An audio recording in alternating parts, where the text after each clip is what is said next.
Hello everybody and welcome to the channel. I'm Christina. I'm glad you're here. Welcome to a video that will blow your mind. It will be exceptional. It is like you flying into outer space, returning and saying, that was exceptional. Is that a bad analogy? Yes, it is. And today we're going to talk about the worst analogies I have heard in a while when it comes to network marketing. Today we're going to listen to the first half of a team call from somebody who wants to inspire their team to do more and is giving the worst unrelated examples, and I thought it was glorious. This is the first half of the call. I will not react to the second part because the second part is just the usual crap that we hear all the times, but I had to laugh wholeheartedly at the first half, and that is why I thought it would be a nice idea to react to this together. It's kind of my Christmas present to you, my holiday gift to you if you celebrate the holidays, and if you don't, then it's probably just an entertaining video. Hello and welcome. I'm Christina. I'm glad you're here. I said that before, but I really am. Hello and welcome to the people who newly joined the channel. Welcome back to those who regularly watch the videos, and a big thank you and a big shout out to the channel members. I appreciate your support a lot. Let's get right into this glorious first half of the team call, and maybe you can spot the bad analogies. Like the excursion into outer space I mentioned before, because it's a doozy. Yeah, it's a doozy. All right. Hello, guys. I am so excited to do this call with So am I. Fun fact, I literally sent Joe a picture because we actually met in Orlando years ago, and it was such a throwback because I was such a little baby in the company. Like, I think I hit MM for the first time the following month after. I was such a little baby. I was like not even 2 years into the business. But yeah, I just wanted to share that little fun fact. But I want to talk to you guys about market partners this today. So we're also going to ignore the eyebrows a little bit. I literally voice noted Joe this. I got them microbladed and they're a little bit puffy because I'm very sensitive. She has hats on the wall. Her eyebrows look fine. And also she has like a Stanley cup on her desk. It looks like a spit bucket. I thought that it's not. It's a Stanley cup thingy to drink out of. She has hats on the wall. We're already checking all the boxes. Your eyebrows look fine, girly. You're good to go. So they're literally just a few hours ago, I got them microbladed. But drop a 1 in the chat if you would love to enroll 10 new market partners this month.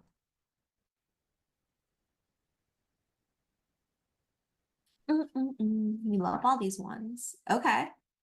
So we all have the intention. It's good. All right. So the next thing I'm going to ask is drop a 2 in the chat if you think getting market partners is harder than getting VIPs.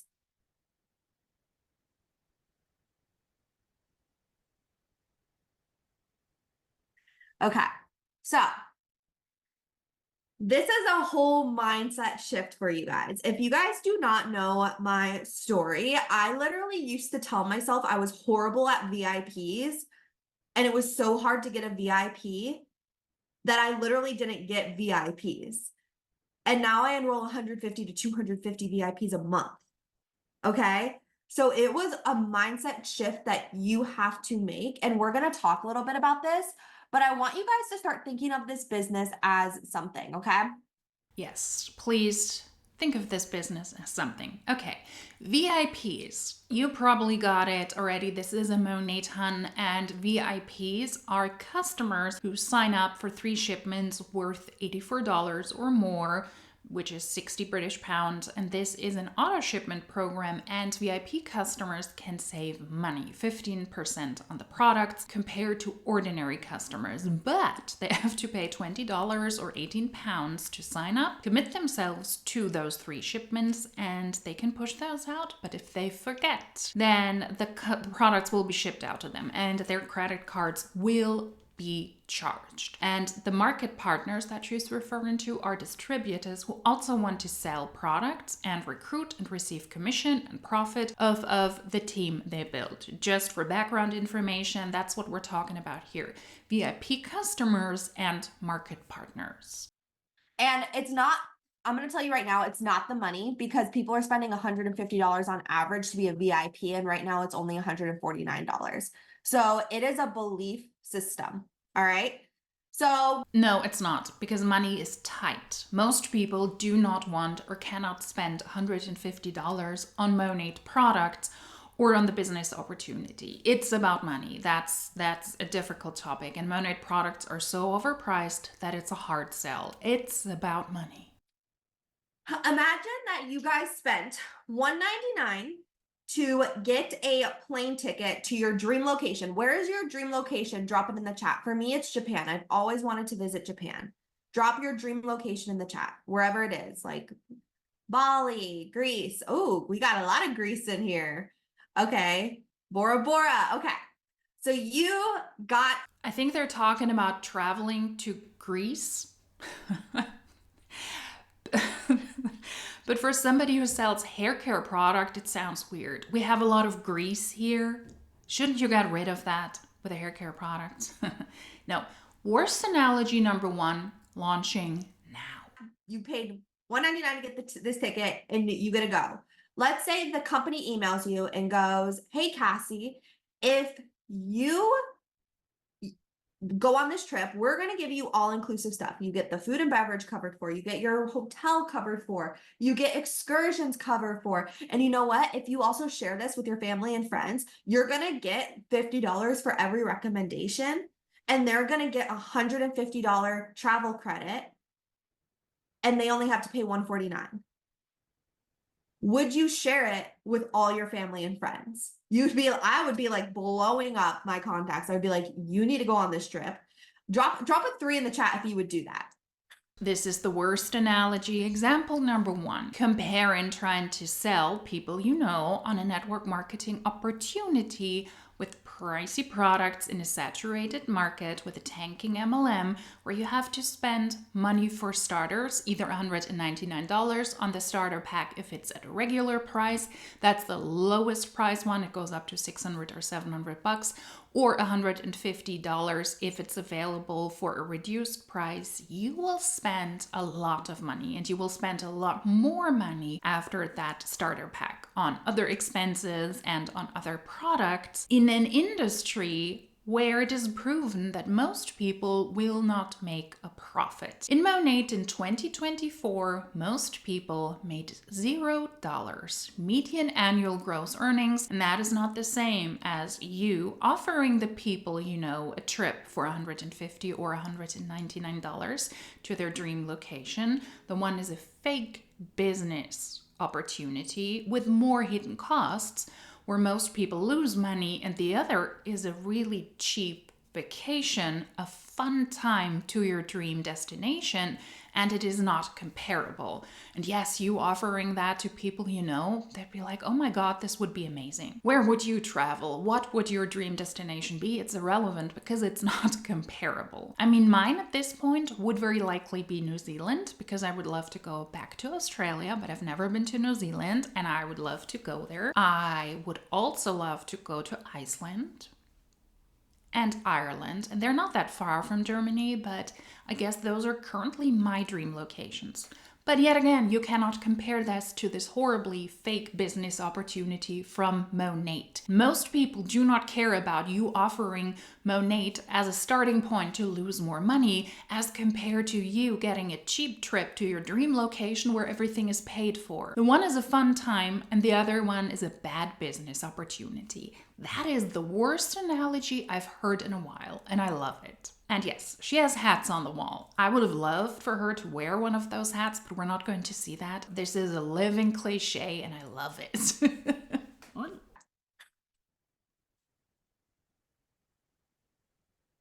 It's not a spit bucket. So why does it, when it comes to this business, which is literally the same thing, uncapped income, compensate, like car program, travel perks, everything, Why is it harder to share? Because most people would like to get a cheap trip that they can also share with family members and friends, but not an MLM opportunity that family or friends desperately need to hook you on so that you can continue to make some money or that you can start to make some income and hopefully not lose money. The one is a desirable trip, and the other one is the monat opportunity, and that one is not desirable. Those things are obviously not comparable. I do think that you need to have a certain level of delusion to believe that, or to promote it like this while you pretend that you believe it's a great analogy. It's not. It's because it's a mindset thing. It's a mindset game. Okay? No, not okay. So you have to start thinking of this business as literally that trip and be excited. It's honestly so simple, guys. And it's not that you don't have the capability and the resources in order to build a team, because you have more resources and capability than Joe and I did when we first started. Like, you guys have like systems to the max. But that's also a mindset. No one wants to work. That's a mindset. I found people who want to work. I want to work. Joe wants to work. Everybody on this call wants to work. So it becomes the people who you're attracting then. No, there's a difference between someone like her and Joe, the other leader on this team call, who joined Monat at a convenient time years ago before the pandemic, and compared to poor suckers who start now in this day and age. There are things like market saturation, Monat losing market partners, shrinking revenue because miraculously the market partners are leaving, Monat's reputation is down the drain, and most people publicly are now aware what Monat is. Even people within the industry who have left spoken out about this, and others are probably giggling and thinking, yeah, Monat always sucked. We always knew that. It was always a catty environment and most people will not join. There is a difference between her joining years ago and being successful and somebody joining now.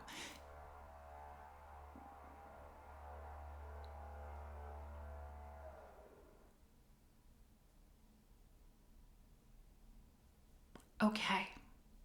There's construction happening in my building today. I'm filming on a Saturday, and there's always happening something on Saturdays. Now that it's getting colder out and we're in winter pretty much here, lots of people are at home and are doing things, and I don't like that because I need to film on a Saturday. Where was I? Oh yeah. It's not comparable to people who joined 2 years ago. They had it easier than somebody starting now. Let's own up to this. And it comes to like finding people. There's actually a statistic that 1 out of 10 market partners are going to be rock stars. And that's okay. So the next thing is, so let's think of when it comes to like for Sephora, okay? You go in, you guys might have trouble explaining business. So think about walking into Sephora, grabbing your favorite products, and you going up to somebody and being like, if you get those products today, not only are you going to be able to get like the best transformation of your life, but I'm giving you a $150 coupon you can use next month towards anything in the store. Plus, you're able to make money by sharing your products. It's simple, right? It's literally the same thing, guys. It's not complicated. Do not overcomplicate the business, because the minute you overcomplicate it, people are going to shut down. All right. This is the second worst analogy and example I have heard in a while. First of all, you're lying to a customer in Sephora, a high-end retail beauty store, that they're going to sell you life-changing products. Or you're going to sell them beauty products. That it. You're going to lie about how the products work because they're not life-changing, and then you give that person product credit for the next month. Sephora is a store lots of people like to shop at, and so yes, of course, they would like to have that credit, but it's not the same as someone selling you on the Monat business opportunity. In Sephora, you can buy lots of different kind of products from different brands. It's like a sale. Of course, people would love this. But the other thing is in Monat, where you're not just offering somebody products, but you're signing somebody up for the bad monat business opportunity, a tanking MLM, and then you give them product credit for the next month that you can only spend on those monat products. First thing is an offer that you can get products that are sought after from an internationally very well-known beauty retailer. The other one is a business opportunity that most people don't need and they don't want it. That's the difference. There's a market for one thing, but not for the other. And I want to explain something to you guys. You don't become what you want. You become what you believe. All right? Self-worth versus self-confidence. So self-confidence is what you show on the outside. Self-worth is what you feel on the inside. Self-confidence is based on mastery. Self-worth is based on identity. All right? Self-confidence is what you can do. Self-worth is who you are. You build self-confidence by keeping promises to yourself. If you said that you're going to hit MMP this month, hit MMP this month. That should be a promise. You shouldn't be like, oh, it would be nice to hit MMP. That's like me saying, oh, it would be nice for Hunter to win the lottery. So is she saying that hitting the second rank in monat is like winning in the lottery? I mean, the odds are the same. MMP is the second rank in monat. That is the managing market partner, where you have to sell products worth $300. You need to recruit 2 people and have a group volume of $1,200. Those are the products that you and your downline sold. You can force to get to that rank within a rather short period of time if you sign up to family members, if you pressure them into signing up with you, typically close family members and friends, and guilt them into joining because, don't they love you? Then they should support you. That's not a smart move. Yes, you can force that, but those are people who will leave you very likely very soon. Those are not necessarily the people who really want to do network marketing with you. So that's already a pretty bad move. You can set yourself the goal, I'm going to recruit 2 people by the end of the month. And they say that all of the time. Just reach out to your closest people and then you can achieve that. But those are not the people that will be able to help you to build your business and recruit more people. They will do that because they pity you. So that is already bad advice. Yes, set the goals you want to achieve, but also be realistic about them and know who you need to sign up. It's very likely not going to be your family members and friends who will support you forever. So you have to do, like, you guys have, you know how to get to MMP, 2 + 4, 2 market partners, 4 customers. All right. But you build self-worth by believing you are worthy and capable of doing this. All right. And it's not because you have all the things. It's not because you have the Cadillac. It's not because you're a $1 million club member. It's not that you have a bunch of people under you. You have to believe you are worthy of having those things. In fact, more people relate to people who are at the beginning of their journey or who started taking this seriously than people who are very successful in this business. They just relate more. And having self-worth is what creates self-confidence. You guys don't need to have all those things. You need to believe you're worthy of having all of those things and that you can do that. You need to see the vision of why you want to do this and share that with people. People love stories. All right. So another thing is self-confidence is believing your skill. Self-worth is believing in you. Self-confidence fluctuates based on your environment. Self-worth is stable through every environment. Self-confidence is fragile. Self-worth is foundational. Self-confidence is the belief in your abilities as a person, and self-worth is the belief in your value as a person. Okay? Self-worth is your foundation, and self-confidence is the house you build on top of it. Your house will only be secure as your foundation is. All right? yeah, this is a great speech, but not really helpful for your team to teach them how, in a saturated market, how they're able to sell and recruit when most people do not want to join network marketing, do not want to join monat, get the overpriced products with the bad reputation the company has. There are more important things in this day and age that people would like to spend their money on. That's not really helpful for people to learn how to sell pricey products and how to sell a crappy business opportunity. And your foundation and your house in MLMs, they will never be secure and they will never be safe because it is built on a team that could break away at any time. Because whatever you achieve in a network marketing company is never just built on your own effort, but it is always built on your team. And your team could leave within instance. Half of your team could break away. We see this regularly. So foundation? No, not in an MLM. Maybe if they sell foundation for the skin, but there is no foundation for your house. It will never be secure and safe, period. There's a famous boxing saying that a boxer gets 30% better after they win a title because their self-confidence boost and identity boost simply for winning that title. And I would venture that's the same thing when they lose, right? So true self-worth, that's self-confidence. True self-worth, though, doesn't fluctuate easily in response to external wins and losses, right? You're going to see this very shown in this business. That is why this business is a little bit harder for some people, because it shows people's self-worth. When somebody says no to you, how you react to that, how you react to rejection and failure is what it's going to show what your self-worth is. So you have to change your relationship and meaning to rejection and failure. All right. Everything in life simply carries the meaning we attach to it.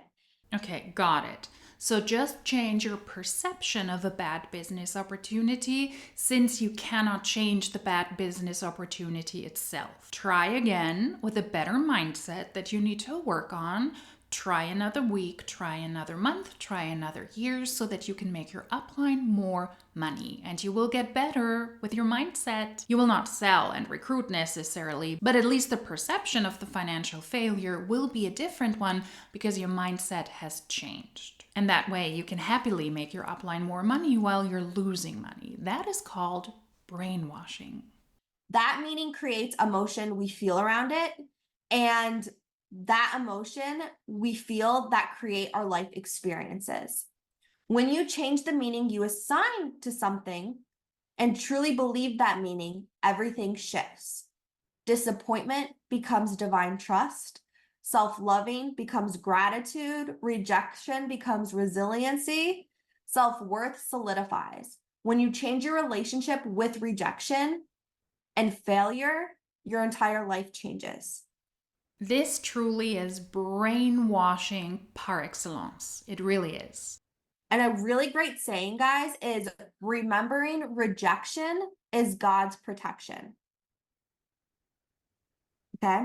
Rejection is a reminder that you're one of the brave ones, meaning you're somebody who's doing something that's uncomfortable, that you are growing.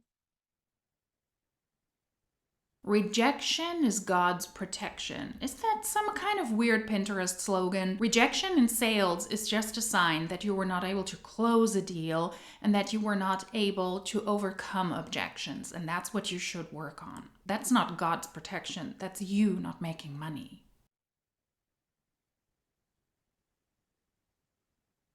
And remember that it's happening for you, not to you. All right? Thank the rejection. Thank somebody saying no to you, because it's building resilience and the muscle and the strength to carry the weight of your future success when they happen. The people who succeed in this business, guys, and this is going to shock some of you, but the people who succeed most often are the same people who fail the most because they're the ones who try the most. I want to repeat that again. The people who succeed the most are often the same people who fail the most because they're the ones who try the most. Just because you repeat a sentence once, twice, 3 times doesn't mean it's more meaningful. It's just the same bogus statement you did before. It's the same bogus statement you did before. It's the same bogus statement you did before. So we're going to reframe rejection with 4 R's, okay? The first is reveal, right?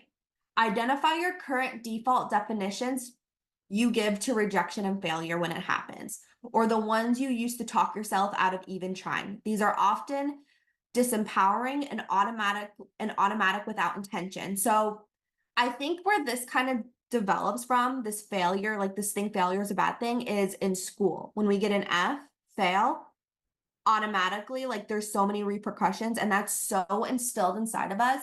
But guys, failures are just lessons. They're just lessons to be learned from. All right. The next is reframe.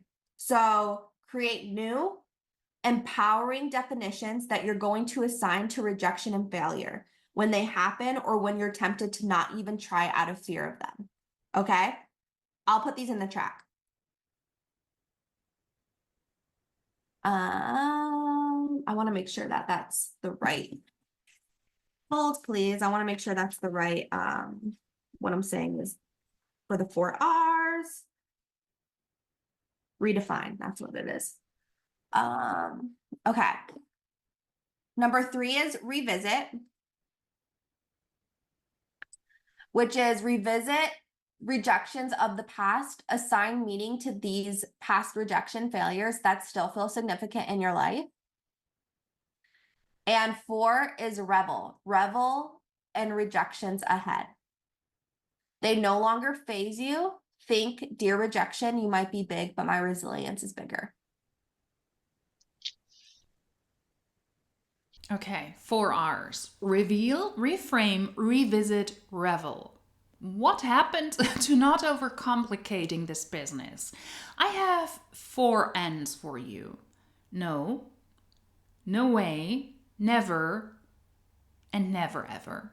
That's very simple and very straightforward. Okay, so this is how you guys kind of need to, when it comes to recruiting, you guys need to understand that you will get no's when it comes to recruiting, and that is okay. But also understand at the same time that it is just redirection, and those no's might turn into yeses. Fun fact, I told my mentor, Brittany, no for literally 3 months. Joe was also a no. All right, and look at us now. So don't take no as your self-identity. They're not saying no to you. They're saying no to the business. That's a them problem. That is not a you problem. Okay? And in order to build a team, though, you need to share the opportunity. You need to share it, and you need to keep sharing it. That's the only way to build a team, is by sharing the opportunity and sharing, like constantly inviting, right? I know Joe runs opportunity calls all the time. I know I run opportunity calls all the time. So we're doing the hard part. We're explaining the whole business. You guys just need to invite people to these calls. Wow. And it's not hard to invite people, but what it is hard is to bash that ego in that's saying, no, Ashley, don't invite that person. They're gonna laugh at you. No, Caroline, don't invite that person. They're gonna laugh at you. That's the hard part, is getting over your ego. The hard part is actually to close a customer and to close a potential new recruit, a new team member, when you do not have a truly desirable product or a desirable business opportunity, as is the case with Monat. What would be more helpful here are practical tips how to actually invite people to these opportunity calls and how to close these people.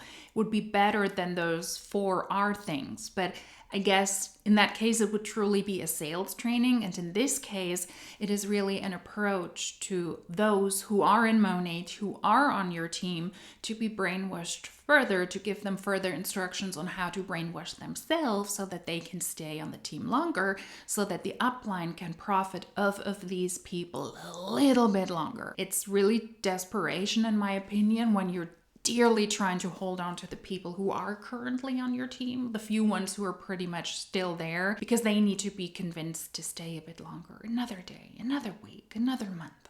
hey, we're going to launch in March in 2 new European territories, and we've announced this half a year before the actual launch on March 1st. So stay, please stay. In that way, we can all be rich and successful and famous. And that's giving the same vibe to me. Brainwash yourself into believing you can do it, and that way you will stay a bit longer and make me more money. All right. Well, Miss Joe, I'm going to let you take it away. So freaking good. No, not so freaking good. We're gonna stop this call now because Joe is taking over and I've heard her speak multiple times. These were truly some of the worst analogies ever. Offering somebody a cheap trip to their dream location is not the same as asking somebody to spend $150 to $199 just for a starter, and sharing that with the people around you is not the same. You going shopping in a retailer for beauty products and you're getting a gift card pretty much that you can spend the next month worth $150 or $199 in that store on all of the products that are very popular and where you will find something that you like and that you will use, is not the same as trying to sell people on Monat's business opportunity. These are truly some of the worst analogies I have heard in a while. But I guess that is what you need to make yourself or others believe, that with Monat you're doing other people a favor and you need to go for the no. Well, here's a no from me. No. Like I said, I will not expose you to the second part of the team call. It's just the same stuff over and over again, and I've also reacted to this individual before, but I thought the first part was quite interesting. If you like these videos, then please subscribe, give this video a thumbs up, you can comment something down below, you can share the video, all of that helps the channel out a lot. And if you like these types of videos, then hopefully I will see you in my next one. Until then, cheers!